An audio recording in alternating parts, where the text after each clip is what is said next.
ಸನಾತನ ಸಂಸ್ಕೃತಿಯಲ್ಲಿ ಹಿಂದೂ ಧರ್ಮದಲ್ಲಿ ಹೆಣ್ಣಿಗೆ ಸ್ತ್ರೀಗೆ ಯಾವುದೇ ರೀತಿಯಾದ ಸ್ಥಾನಮಾನ ಬೆಲೆ ಗೌರವ ಇದ್ಯಾವುದು ಕೂಡ ಇರಲಿಲ್ಲ ಅನ್ನುವಂತಹ ಭ್ರಮೆಯಿಂದ ನಾವು ಈಚೆ ಬರಬೇಕು. ಯಾಕಂತಂದ್ರೆ ನಾವು ಸ್ವಯಂವರ ಅನ್ನುವಂತಹ ಪದವನ್ನು ಕೇಳಿದ್ದೀವಿ.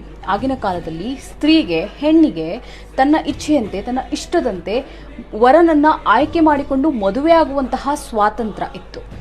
ಇನ್ನು ಪುರುಷರನ್ನ, ಆಗಿನ ಕಾಲದ ಪುರುಷರನ್ನ ಅವರ ತಾಯಿಯ ಹೆಸರಿನಿಂದ ಗುರುತಿಸಲಾಗ್ತಾ ಇತ್ತು. ಫಾರ್ ಎಕ್ಸಾಂಪಲ್ ಸುಮಿತ್ರಾನಂದನ, ಕೌಸಲ್ಯಾನಂದನ, ದೇವಕಿನಂದನ, ಅಂಜನಿ ಪುತ್ರ, ಗಂಗಾಪುತ್ರ, ಹೀಗೆ ಎಕ್ಸೆಟ್ರಾ ಎಕ್ಸೆಟ್ರಾ. ಇನ್ನು ಮದುವೆಯಾದ ನಂತರ ಅವರ ಪತ್ನಿಯ ಹೆಸರಿನಿಂದ ಗುರುತಿಸಲಾಗ್ತಾ ಇತ್ತು. For example Sitapati Rama, Gauri Shankara, Parvati Parameshwara, Radhakrishna, Lakshminarayana, etcetera etcetera. ಇನ್ನು ತ್ರಿಮೂರ್ತಿಗಳು ಸಹ ತಮ್ಮ ಶಕ್ತಿಯನ್ನ ದೇವಿಯಿಂದ ಕೇಳಿ ಪಡಿತಾ ಇದ್ರು. ರಾಮ ಕೂಡ ರಾವಣನ ವಧೆಗಿನ್ನ ಮುಂಚೆ ಶಕ್ತಿ ದೇವತೆಯನ್ನ ಆರಾಧಿಸಿದ್ದ. ಈಗ ಊಹೆ ಮಾಡಿಕೊಳ್ಳಿ, ಸನಾತನ ಸಂಸ್ಕೃತಿಯಲ್ಲಿ ಹಿಂದೂ ಧರ್ಮದಲ್ಲಿ ಹೆಣ್ಣಿಗೆ ಸ್ತ್ರೀಗೆ ಯಾವ ರೀತಿಯ ಸ್ಥಾನಮಾನವನ್ನ ನೀಡಲಾಗಿದೆ.